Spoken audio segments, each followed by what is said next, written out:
Talking Music with Big Andy.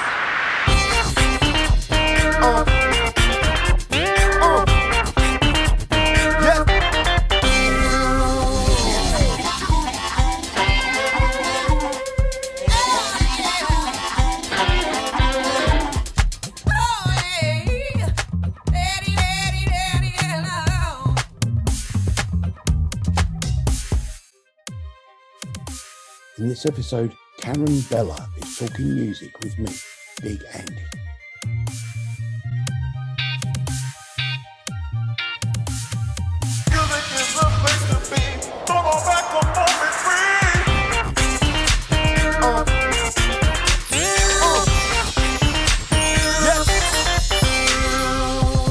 Hello and welcome to the podcast. This week I have with me from the USA, Karen Bella.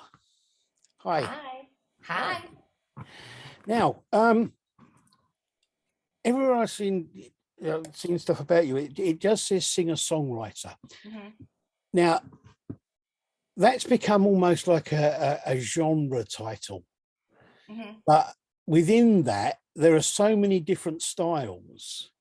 What sort of style of music would you say you play, or do you not give it a kind of name?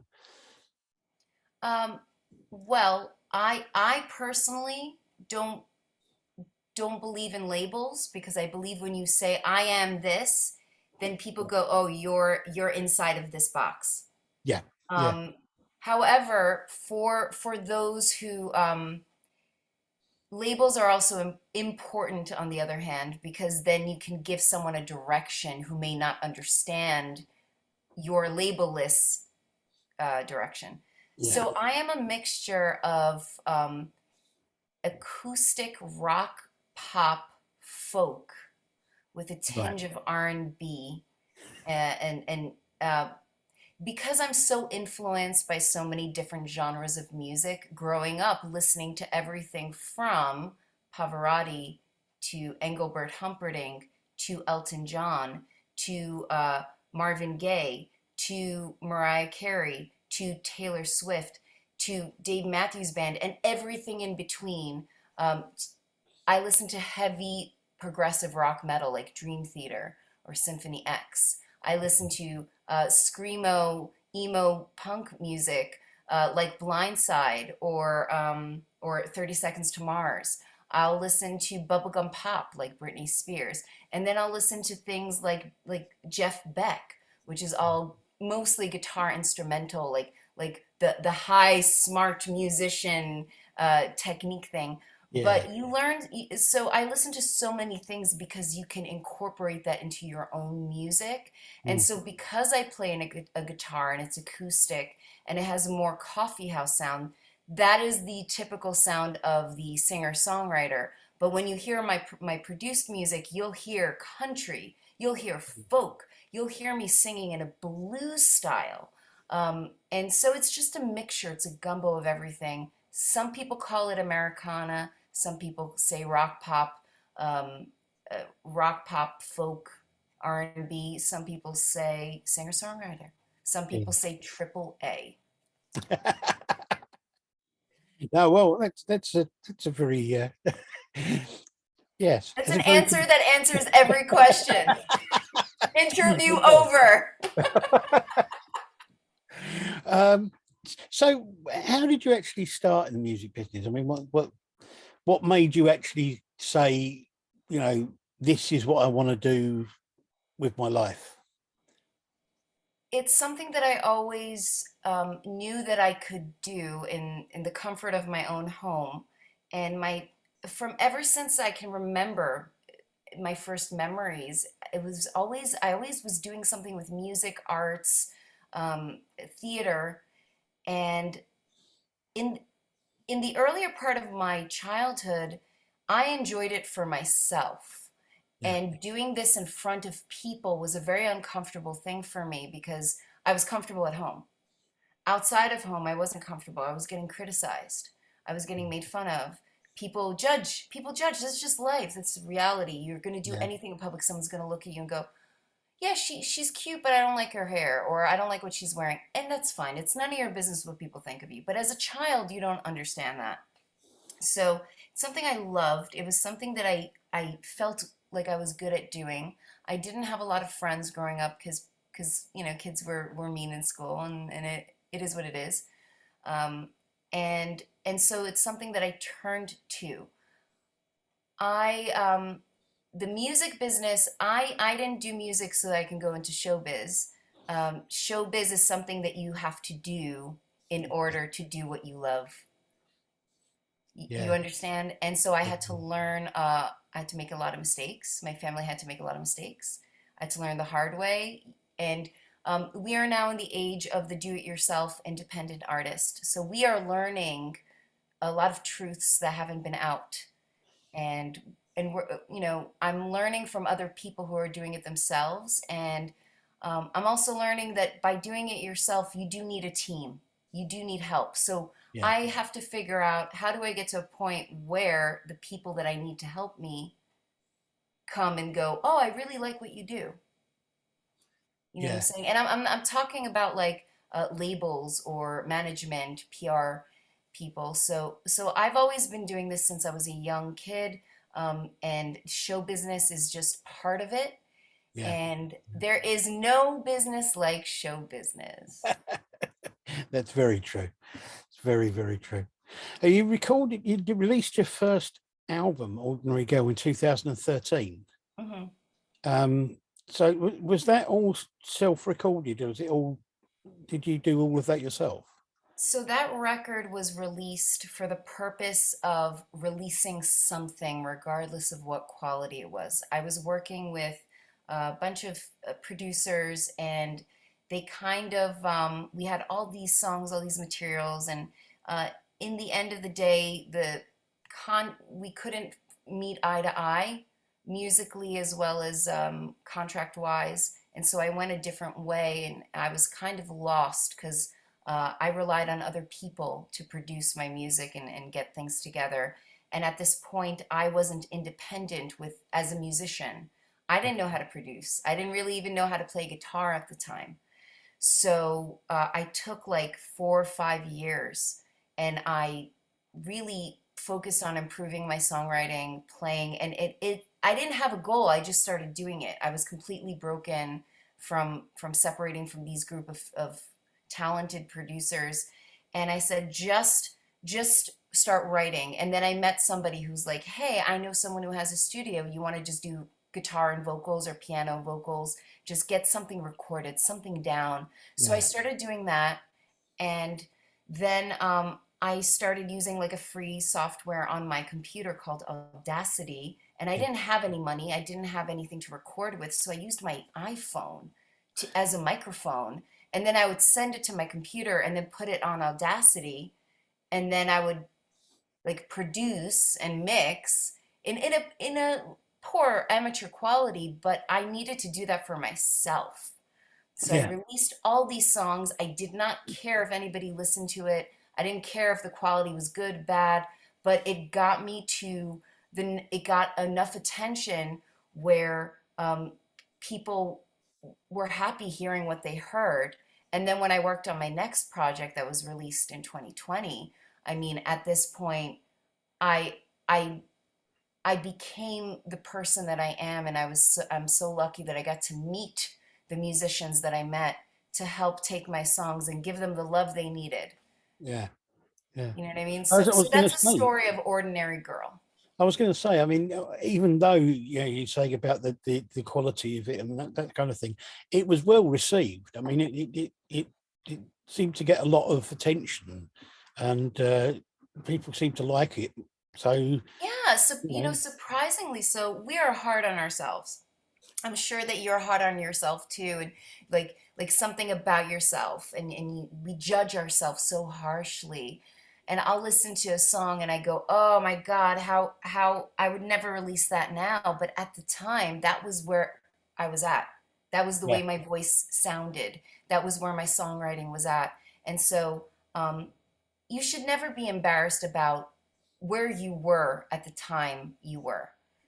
I'm Yeah. sure that there are songs that the Beatles had released that Paul McCartney listens to now or Ringo listens to now, and they're like, oh my God, that was rubbish, and but they're proud of it because it got them to another level.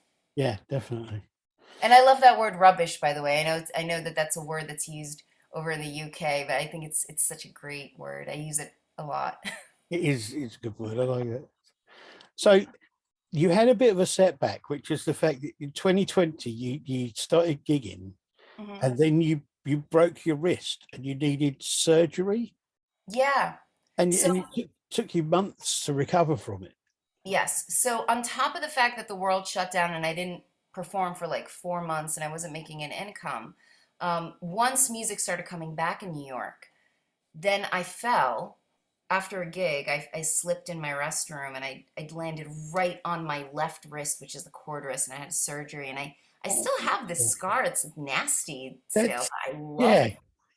This is hardcore, hardcore. Yes, And I definitely. have my wrist is slightly misshapen, and it feels like someone put wood on here, and they're like, all right, now good luck.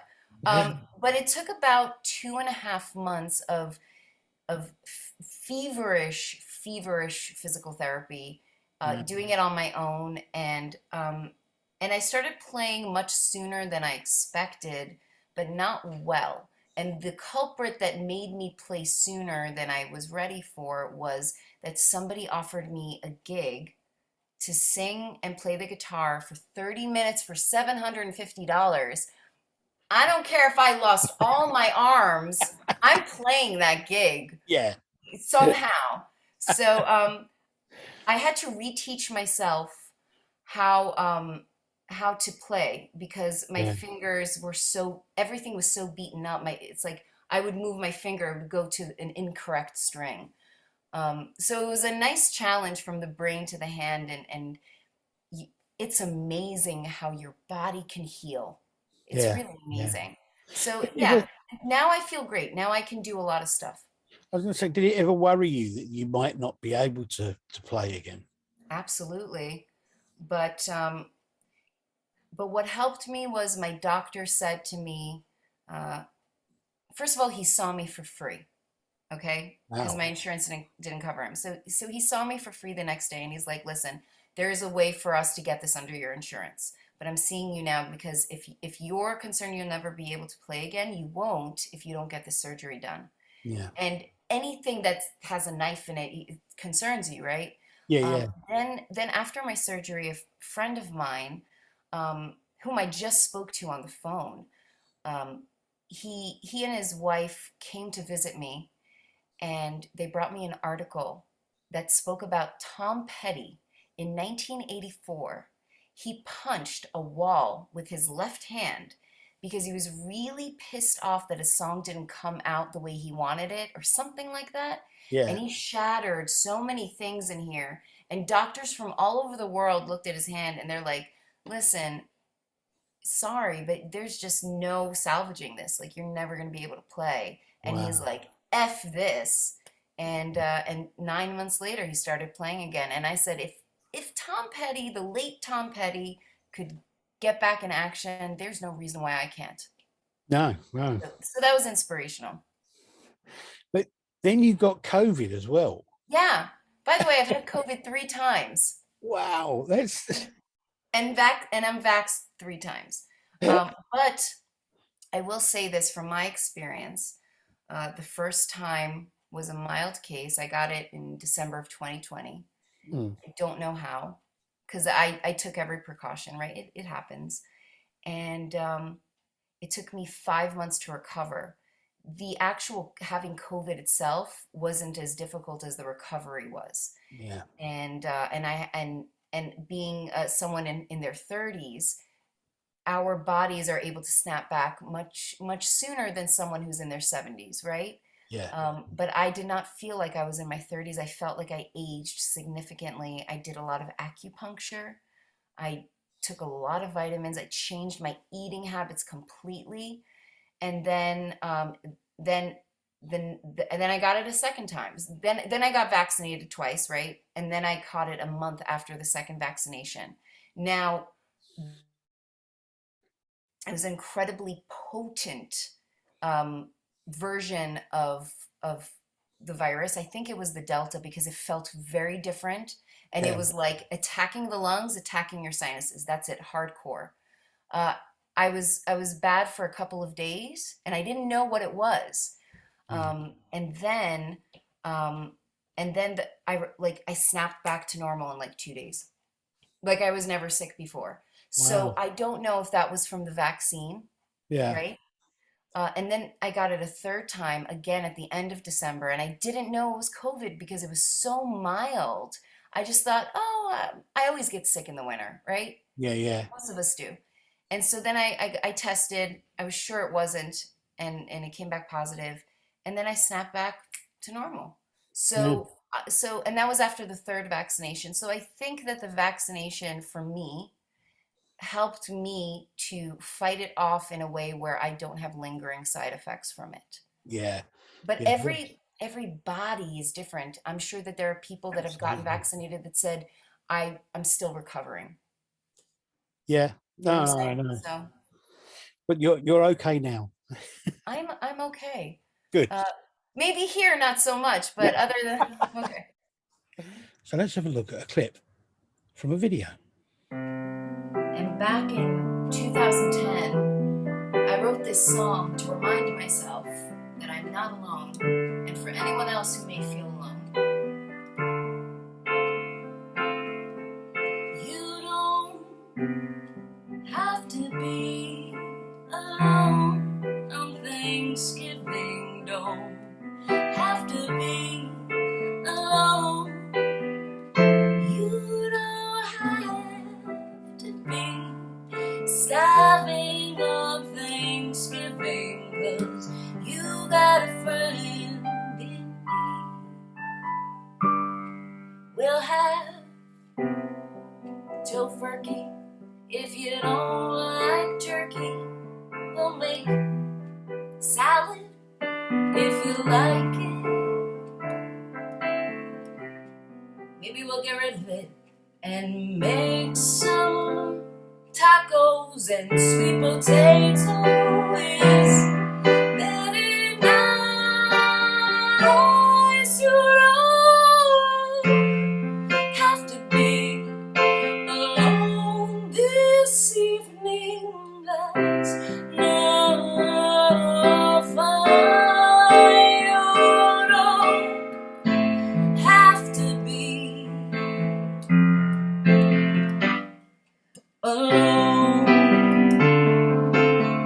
alone. Now you were saying about the fact that your influences are from all over the place, varied, hugely varied influences and that sort of thing. But was there any one particular thing, one I don't know about one song, but maybe one particular incident that made you really sort of like turn on to music, if you like? I remember being very fascinated with Madonna and Barbara Streisand. I was fascinated by The King and I, the movie musical. Yeah, yeah, Yul Brynner, right? That's his name. yeah, And I remember always, I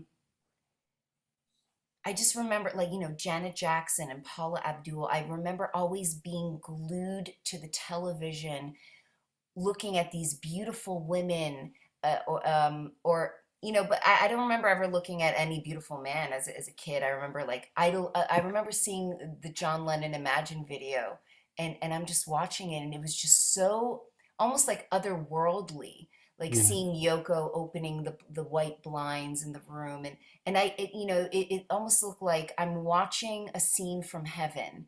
yeah, So that these are the memories that I remember as a child, um, and I was fascinated by the strength of these women, the way that they looked and their confidence. Most importantly, I was very fascinated and inspired by Barbara Streisand. And the reason is she did not look like anybody else. No. And she went through a lot of crap because of that. Oh yeah. And she has a talent and a passion that is just, not many people are born with that. No. And True. I don't know anyone else that sounds like her, and I don't know anyone else that looks like her. No. And so to me, that always stayed with me because I was the type of child that people didn't like the way that I looked, but they liked my voice, but they had no problem telling me that they didn't like the way I looked. And so that she is someone that I've always admired and wanted to be like, and I studied her to a T Yeah. because I felt that that was who I was too. Yeah. Um, and so, you know, those are the types of artists and the types of strength that I look up to. And then as I got older, you start doing research about your favorite artists, the hell that Elton John went through in his life that you wouldn't know, Yeah. Yeah. the things that happen behind the scenes. Um, you know, the story of Billie Holiday, for example, that I recently did research on. Oh my Yeah. God. Like she's getting arrested as she's dying in a hospital bed. I mean, you know, these crazy things. So yeah, people like Barbara Streisand, these are the people that I looked up to. These are the people that changed my world. I remember one of my first memories seeing Funny Girl and Yeah. having Barbara show her nose in that first scene, and you go, my life just changed. Yeah.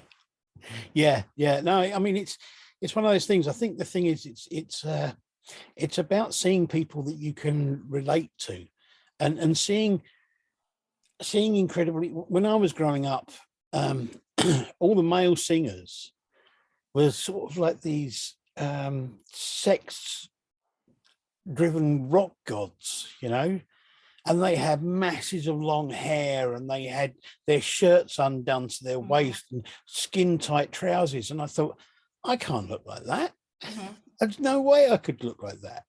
So yeah, but when you see somebody you can relate to, then Hmm. it kind of makes you think, well, hang on a minute, maybe you don't have to look like that to Hmm. be able to do this sort of thing.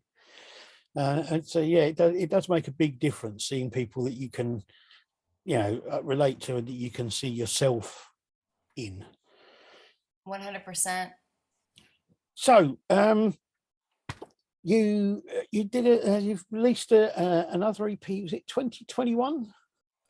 Or I originally released my self-titled EP in 2020, which was planned 6 months in advance to the release. COVID wasn't even a word that was invented, you know. yeah, And then as things got closer, that's when things started like going nuts. And so I think that the original release date and performance, which was March 13th, 2020, that was one of the last New York City performances before the lockdown. yeah, And I released it and did nothing with it because the whole world stopped. yeah. So I re-released it in 2021 and gave it the promotion and the attention that it deserved. I seen. I was watching some of the videos and things you've got on your YouTube channel, and some of the ones that you do acoustically at home. It's interesting hearing the kind of the produced versions of them, Hmm. and then hearing you do them just with an acoustic guitar, just your voice, the acoustic guitar. Hmm. It's interesting how they change the dynamics of the song change. Hmm. And there's a couple of them. I kind of the tone of your voice almost seems to change Hmm. when you do it like that. One of the ones I was really it was really interesting was Perished. The song itself I really like, Thank you. and then when I saw you doing it just with the acoustic guitar, it was kind of like it was I don't know, it just kind of it felt almost like I was sitting in a room with you playing it to me, Hmm. I because it just understand. felt like it was a lot more personal and a lot more Do you know what I mean? I Yes. kind of managed to get a lot more from that performance because it just, and the tone of your voice when you were singing that with just you and the guitar was wonderful. It really Thank you. was. Thank you. That means a lot because I think the video that you're speaking about, I was in Florida at the time, and I was in my uncle's living room. And this was during the time that in the States there were riots going. Like I had just arrived to Florida, and like the day I arrived, like riots started happening in large cities. And I recently recorded Perished, full production, and it's not released yet. So it's interesting that you're talking about that song. It has a very different vibe from the recorded version. But in any song in general, like even if with Jack Honey or Needle in the Hay, when Yeah, I perform it just acoustic and voice, it has that very rootsy folk soul. I'm yeah, talking to your soul, from my soul to your soul. And you're also using instrument, like a wooden instrumentation, which comes from the earth, it comes from the ground. So this is a very earthy kind of spiritual mix sound going on together. I'm all about vibes and yeah. spirits and all that stuff. And That, and the recorded version, you are hearing something um, that is you're hearing something through a medium. You yeah, know, you understand what I'm saying? It's being yeah, yeah, recorded. So you're recording energy, you're recording a vibe. And when you're working with other people, it's no longer just my energy. So now you're dealing with my producer's energy and any other musician who's involved and the yeah, engineer and the mixer. And you're creating a sound that might take away from something, but it'll add this or it'll yeah. compress something. And it doesn't mean that the produced version is better than the acoustic version. It's No, no, just no. different. Yeah, And you obviously have an ear that you can hear that. yeah. That's a really great talent that you have to notice Thank that. you. This is my song Perished.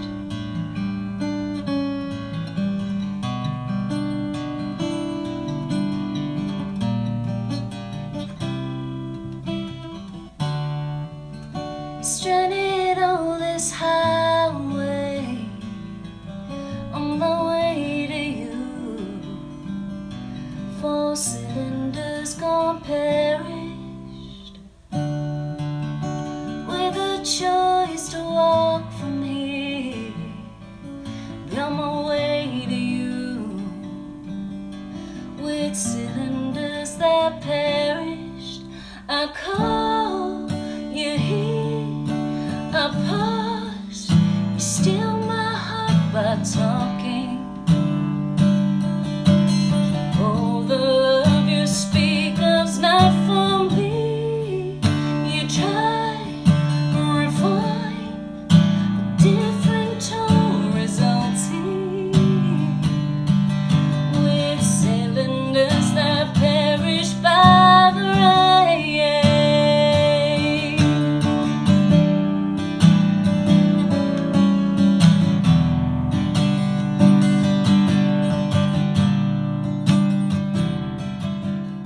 I must admit, the one, I mean, Needle in the Hay was another one that I really liked. Thank you.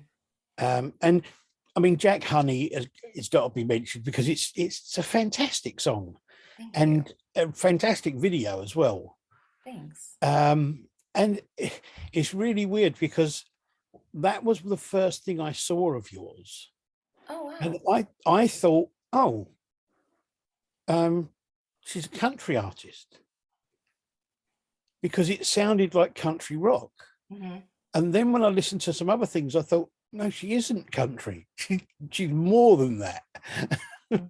But that song itself, it is. I think it's a great song. It's really, Thank you. it's That the song lyrics are has great. a lot of blues Yeah, and it's sung in an R&B way, more so than country. I don't really have the country slang when I it, sing, though I it can do it. it reminds me a bit of the kind of Shania Twain sort of I get style it. country. I get a lot Cheryl Crow. Yeah. people would say, "Oh, you remind me of Sheryl Crow." I don't think I sound anything like her No, no. vocally. I think, However, I understand the vibe. and who's the other? Alison Krauss as well. I've gotten her too. She's going on tour again with Robert Plant, actually. Yeah, They're yeah. a great duo. They are. Their voices work so well together. And do you know, I think she has the most Grammys ever. Yeah. I It's think weird. that I read that. It's weird because like up to a couple of years ago, I kind of only ever heard her name in passing. I didn't really know a lot about her.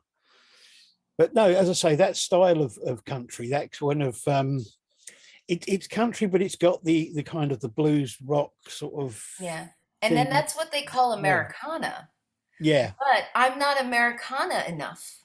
So it's like it's every song on that record is a little bit of a different version of not only myself, but the music that I like and listen to. So you have like two songs that are more folky. You have something that's kind of like ethereal and a slow ballad. Then you have something that's like um, psychedelic rock, and then you have something that's more country rock. So there's a little bit of everything for everyone. And in this upcoming project that I'm working on now, um, I'm working again with my producer Josh Dion, and I also have a couple of songs that I have my friend Teddy Kumpel, who plays on a few of the songs on the record on the EP. He's producing some stuff too because I wanted this record to just have a little bit of a different thing. yeah, And you don't want someone to hear your song and go, you hear one Karen Bella song, you hear them all. yeah, yeah, So we're trying to create something that's beautiful, that still sounds like me, that still sounds like the people that I work with, because I love Teddy's sound and I love Josh's sound. But that is also different enough from the first record that you're not just staying in the same thing. yeah, yeah. No, I understand that completely. There was another one, like Parade. I liked. I really. Oh, thank you. I, Yeah, so I that's one of the songs that I'm contemplating of recording. That was just a demo version. yeah, So somebody came to me and said, "Hey, um, I'm not a political person, but we'll go there." Um, he said, I work for Trump as an architect, and he's like, he's running for president. This was in like 2015, 20 whatever, and he goes, would you want to write a song for that? And this was at the time before he started saying a lot of things that people were like, "What are you saying? Oh my God!" yeah, Um, and um, and so I said, "Yeah, okay." So I started writing this song, which was about unifying people and all being in the same parade together, like we're all part of the same thing. yeah, And it ended up being a song that was completely opposite of who he is and who what he was standing for. It became more about like, let's give like royal homes to homeless people. They're yeah, the ones that deserve it. They're the ones that need help. Like you and I are the same, from here to California to here to like we're all on the same parade. We're part of the same family. And so it was clearly not a song for him. Um, but I said I could still do something with it because it's what I believe. I yeah, I yeah, believe in I really do believe in a utopian world where we all help each other without expecting anything in return, and that it's not a world that's relying on money. no, But unfortunately, we live in a world where if you don't have money, how are you going to live? yeah, So yeah. so that is my the closest thing to any political statement I will make. I'm just not in a place in my life where I feel comfortable sharing my views and my No, opinions, no, other than whatever it is that you believe in and whatever it is that you do, as long as you are not hurting yourself or anybody else, and it's good for the whole, then share it and go for it. yeah. No, I think it's perfectly reasonable.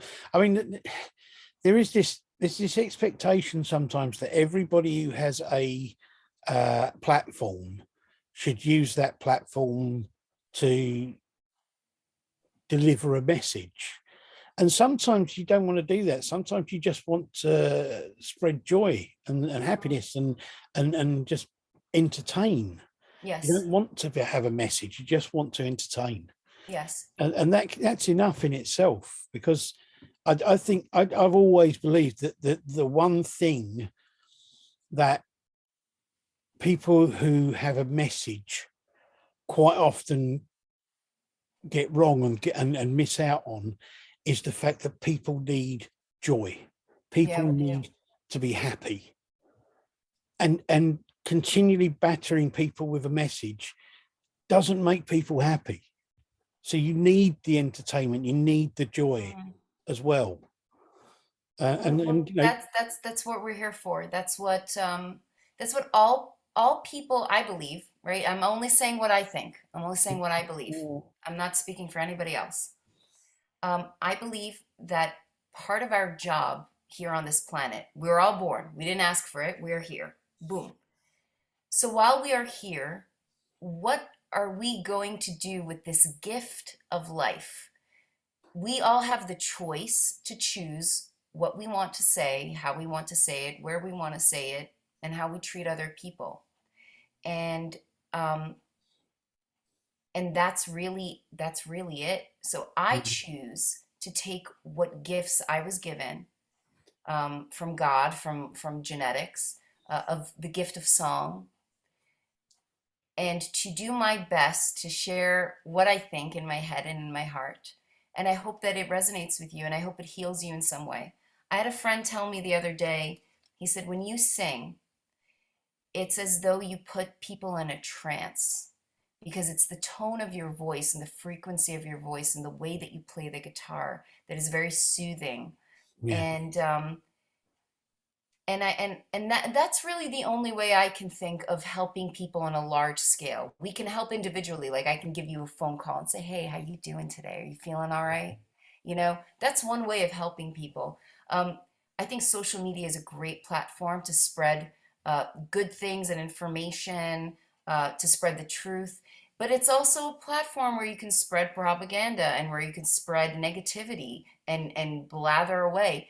And you know what? That's okay because we can choose what we want to read and we can choose whether we want to react to it and we can learn from what these people do and say. You can learn from them and you yeah, can learn maybe information that you wouldn't have seen before because sometimes there is truth to what people say. You can learn to walk away, you can learn to ignore, and you can learn to just whatever you need to learn. And so yeah, I've learned do not respond to these people. Do not respond to their Facebook anything. Just live your life. Be happy. Life is short. It's fleeting. It's going away very fast. The second is gone. That's it. We're not going to get it again. So do what you love to do. Say what you want to say, what you need to say, and as long as it is good for yourself and good for other people, great. yeah. No, I agree completely. Um, Talking about that type of thing, the other there was one other song. Um, Apart from, I will just want to say that you have some absolutely excellent cover versions on your YouTube channel as well. Oh, thanks. Some of the covers you do, they're brilliant. They just really, really Thank work you. really well. But the other song I think that kind of got me was "Rebuild" Oh, wow. That because I forgot about that song. Wow. it's kind of I don't know. I mean, it just seemed very personal, and I don't know if it was or if it was just a reaction to the So the whole. that was my reaction to Hurricane Sandy Yeah. uh, plateauing through the East Coast. Now, I wasn't living in New York at the time that it happened. I was living in another country. From 2011 to 2013, I was living in Israel. All right. And so while I was, it's so interesting that as bombs were going over my head, right? Because Gaza was sending missiles in 2012. This is when everything happened, right? So they were sending missiles. So that was my first time experiencing something like that, which is a very scary experience. Yeah. New York was dealing with getting destroyed. And that's my home. New York is my home, Yeah. right? I'm now back in New York. And I was hearing from people like so many businesses were being destroyed. I was seeing on the news, and there was nothing I could do. I'm in another country. That's my home. I have siblings that live there. I have other family that live there, friends. And I just wrote about it. At first, I kind of felt like, am I a poser for writing about something that I wasn't in? But at the end of the day, feelings are feelings and pain is relative. It doesn't matter. You Yeah. can write about whatever you want. There is no rules on what you're allowed to write about as a songwriter, right? So I wrote about what was going on and how businesses are being, and people died, prematurely because of this, and Yeah. a lot of people's lives were destroyed. So we're going to rebuild New York. We're Yeah. going to rebuild the East Coast. And I did this song again more for myself. I never really officially released it. It's just on YouTube, SoundCloud, and that's it. So thank you for bringing attention to that song. Oh no, it was just it was a lovely song, and Thank you. the video is just, I don't know, it just kind of like, it's one of those times when you sit there and you just watch and you just Yeah. listen and you kind of experience it, and at the end of it you just kind of go, you know, Yeah. it's When you go through something, when you go through, I wasn't there, but I went through seeing the repercussions of the riots on the streets, when I went into New York City. I yeah, saw, when you live in a country that unfortunately is a war-torn country, it also goes in effect with the current situation that, in Russia and Ukraine. When you're dealing with a country that has to deal with this on a regular basis, and you come from America and you're not used to missiles flying over your head and things like that, it changes the way that you look at everything and the way that you look at war. yeah, It's funny. People talk about war as though like, oh hey, let's throw bombs at each other. It's great. It's fun. No, it's bad on both sides. yeah, It's bad on both sides. People are scared. You don't know what to do. I'm not trained. I'm not trained to deal with a missile flying, but mm, my brother is because he served in the army, So um, that was an experience. Anything that happens that shakes your world, it's going to make you feel the way the images that you saw in Rebuild will experience. People who lose their homes to fire.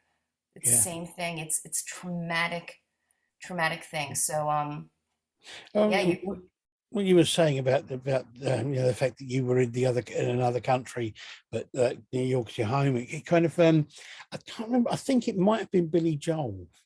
I saw an interview with him. I think it was him, and he was saying that no matter where he is in the world, there's part of his heart that's always in New York. yeah. And I suppose that's kind of way it's for a lot of people. It's wherever you think of as being home, there's always part of you there, no matter what happens, where else you are or what you're doing. Yeah. So if anything happens there, you automatically feel it. Yeah, my home is New York. My home is also Israel.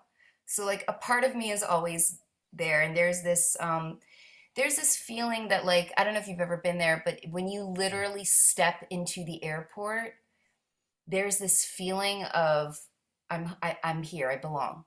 This is my Right. home. And you literally want to kiss the ground. I don't know how to explain it any other way. And it's not coming from a religious point, it's an energetic thing. My experience there has been amazing. The people there are beautiful, beautiful. Um, and it's just so many beautiful things there. We're not getting into the side of like the mishmash that's going on there, Yeah. but my experience there has been excellent. Excluding the missiles that I experienced, that's unfortunately part of the problem with living there. But now we're living in a situation where, even in the United States, we're going, well, if the stuff over there doesn't work out well, how are we going to be affected? You Yeah. know, do we have to go back into the 1950s where, like, in school they used to say, all right, well, let's do a bomb drill and go under the desks, you know, with Yeah. an atomic bomb. It's like atomic bomb, that's it. You know, like everything Yeah. is gone. Yeah. So, No, you know, no. there are thoughts like that. And I feel as a musician, right? I go, stop watching the news. Yeah. And just do your music. And you know, I've had friends say, well, when you know celebrities who say things about whatever they want to say, they're in a position of power. And I'm like, yeah, absolutely. When you are someone who has 43 million followers, you can say something and you can inspire people, you Yeah. can influence them. But what happens when you have 43 million people following you and you give an opinion that's actually not good for you to give because now you've increased hatred? Yeah. What do you do? What do you do? So I'm at a place, I don't know what influence I have on people, but I know that um, I try to think twice before I say something. I, the thing is that no matter what you say, there are always going to be people that are going to oppose whatever you say, Yeah, because there are always going to be people who take an opposite view to the one that you have, and you know you can't please everybody, and yeah, sometimes it's easier to kind of just say very little and just, as I say, just try to spread joy and happiness through your art. yeah. And There's a saying, silence is golden, yeah. Yeah. but we sometimes don't listen to that. Here's another video clip. Yes? Hi, you're on in 5 minutes, and this just came for you. Thank you. You're welcome.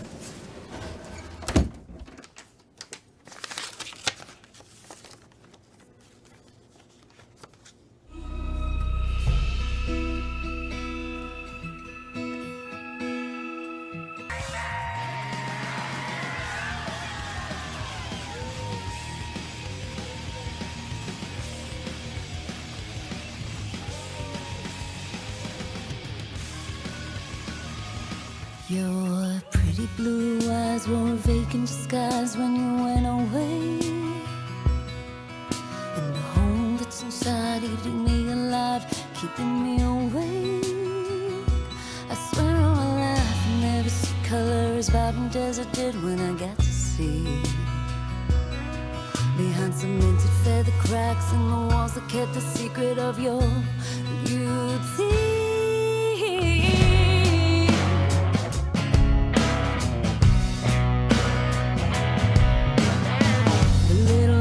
That we kept in stride on the index page, and the haunted long nights that we got to find the difference of our age. And I want the others to know how we got to feel the angle of your sculpted features in every way.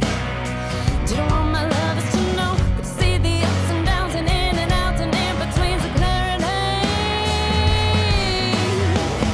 You're not a cowboy, but if you were, you'd be a little kid. You're not an outlaw, but if you were, I'd be your pistol switch. Give me a shot of Jack, honey, honey. Give me a shot of you.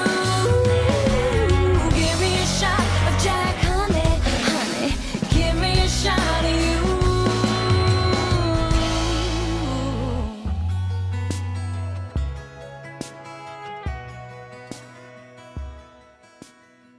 So, right, what's next then? What's the next sort of project? This other album you're working on. Yes. When do you think that will be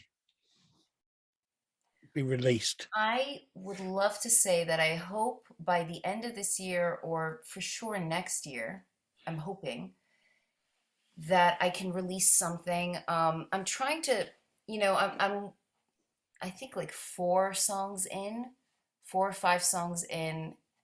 Some are more complete than others, and I haven't figured out how many songs in total I want for this next project. I haven't figured out if I want it to be an EP, which is about 4, 5, 6 songs, or if I want it to be a full album, which is 8 songs plus. Yeah. Um, Everything right now for me is, when it's a creative decision, is going with energy, vibes. I believe in that I'm co-writing with the spirits, whatever you want to call them, my guides, and it's almost like they tell you what they want. They tell you what they want to release through you. And like yesterday, I had a recording session, and I thought we were going to do this and this song, but my producer was like, I've been feeling this other song that you just sent me, and I was like, yeah, that's totally cool, because coincidentally, all my nails fell off on my right hand. I get fake nails on this hand so that I can finger pick Right. and have stamina when using just my fingers. I don't play with a pick because the guitar pick limits my playing for Right. me, Yeah. Yeah. and it also falls out of my fingers. So what's the point of having one? So my nails all fell off, and I explained to my producer that that particular song he mentioned requires a guitar, that particular guitar does not want me to have fake nails because it sounds horrid with fake nails. So I said, these fell off just in time to do the song that you're feeling. So let's go with the vibe and do Yeah. this song instead. And so that this is what I'm at right now with this project. I really hope to release it soon. Maybe I'll release it in single format. All right. Yeah. Yeah. Yeah. I haven't decided what I want to do, but I feel like this year is the year to continue what it is that I'm doing, which is performing. But I have to make some decisions, like, do I invest in more video production to because you need more videos. Videos is where it's at. And Yeah. doing something through your cell phone is great, but people want to see something more polished. Investing in a more PR, things like that, because I want to go to. So like if I'm at this level right here, I want to go just a little bit more. You know, Yeah. I'm slowly going up the staircase and paying So, my dues and doing it the right way. so I mean, you're performing. Are you looking to do like a full US tour or So yes, I would love to do a full tour with my music, whether it's just me and my guitar, or with a full band, or a duo, or a trio. To do that with original music, that's a lot of self-investment. And usually you need a label to help you with that, or a yeah, tour manager or something, to help really um, put the process together in a way that's organized and that could lead to the best results of success. Now, I think that I'm at the level where I can open up for people that are on a much higher level, because I'm at a place where I need to get more exposure. So that's where my head is focused on, and I'm trying to figure out how to make that happen more. Though I am stemming outside of New York a little bit. I'm doing a lot of covers and I'm doing a lot of originals, but I'd like to make it less about touring with covers and yeah. more about touring with my music, to get out to people that don't know who I am yet. Cool. Yeah, And no, this no. includes outside of US too. This includes Europe and UK Yeah, I and was going to say, whether you thought about coming into Europe and the UK and see uh, whether or not you'd be doing tours or doing any gigs over here at all. yes. Um, I don't know how easy that would be for you at the moment, or whether or not that's something for a future. I think that everything is about knowing the right people, being in the right time, in the right place. Yeah, To get something overseas, it could happen in any way that you can imagine. You could literally message me tomorrow and say, "Hey, I got a friend that's like that wants this and this type of musician and this date. They'll cover the costs of travel and stay, and boom, yeah, and you get paid, this amount of money, and they listen to your stuff and they like it. Who knows how things happen? Or maybe 5 months from now, I arrange where I have a manager who's like, I can fix for you that you could do a tour in this and this and this part of the world. We don't know how it's going to happen. I'll give you the Beatles answer, which is the answer to how is yes. Yeah. Yes, very good, very good. Well, I just want, I wish you all the best with the new album, and whenever that comes out, and all the best with the gigs and the touring. I hope to hear more from you, more stuff from you, and it would be really nice to see you over here sometime, and coming to see you live. That would be really, really cool. Awesome. Yes. As I say, I hope everything goes really well for you, and that you get your name spread around, and that people come to see you and experience your music, because it is really good. I really enjoy listening to your stuff. Thank you so much. I appreciate that. Yeah, so for anyone who's interested in finding out, because over time I'm going to be releasing information and news about, what's happening, when this is going to be released, you can go to my webpage, karenbella.com, or my social media, which Twitter, Instagram, Facebook, it's all at Karen Bella Music. Yeah. Well, I will be putting up links to your YouTube page and to your social media. I always do that when I do the podcast. So anybody who anybody who watches the podcast will be able to find the links and get on to see what Karen's doing, and find out more about her and her music. Thank you very, very much for coming on the show and talking to me. It's been really lovely to talk to you. Thank you, likewise. And thank you to everyone for watching, and I'll see you again soon. Bye. Talking Music with Big Andy.